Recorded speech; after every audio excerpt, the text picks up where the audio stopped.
Hi, Robert Morrow from emailhomes.ca and hamiltonhomereview.com. We've done a whole bunch of work and we have found a house that we actually really like. So we want to make an offer.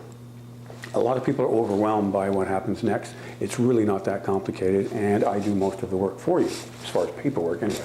You have to do all the thinking. The offer is a piece of paper. It's about 7 pages long, and it's pretty standard, so you don't have to read the whole thing. You can fairly well trust that it's an okay document.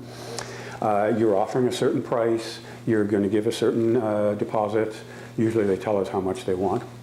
And you want to buy that house on a certain date.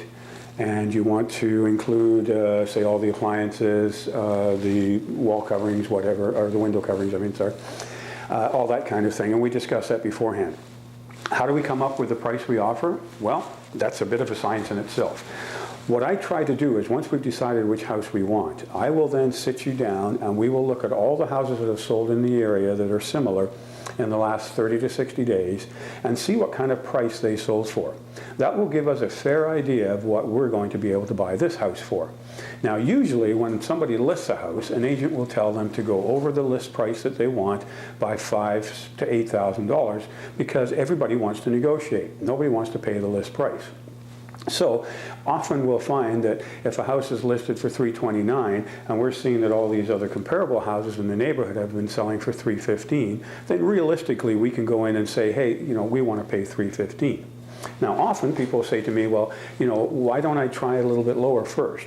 Well, in some cases you can, and a lot depends on the situation that the seller is in. If they've already bought another house and they need to sell this quickly, we might be able to get it a little bit lower. But you're not going to get a bargain necessarily unless there's something wrong with the house, and there's a reason why we can go down more than $5,000 or $10,000.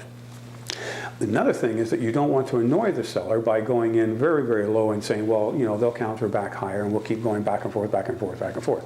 A lot of people don't like doing that. Put yourself in the same shoes. You want somebody to come in who understands that you did your homework and you priced your house properly. They're going to offer something within reason and give you a good reason why they're a little bit lower. If you come in too low and you insult that person, now negotiating becomes very, very tough. And later on, when we have an inspection, we find something's wrong and we want the seller to fix them. It becomes a fight, a conflict every time we're doing something. Better not to annoy them in the beginning because they're much easier to deal with later on. And you'll find that during things like an inspection, when you find tiny little things that are wrong with the house, the seller will offer to fix them because they're happy with what's gone on so far. So that's just discussing about price and the offer, and we sit down and we write that up and then we send it in. What happens next?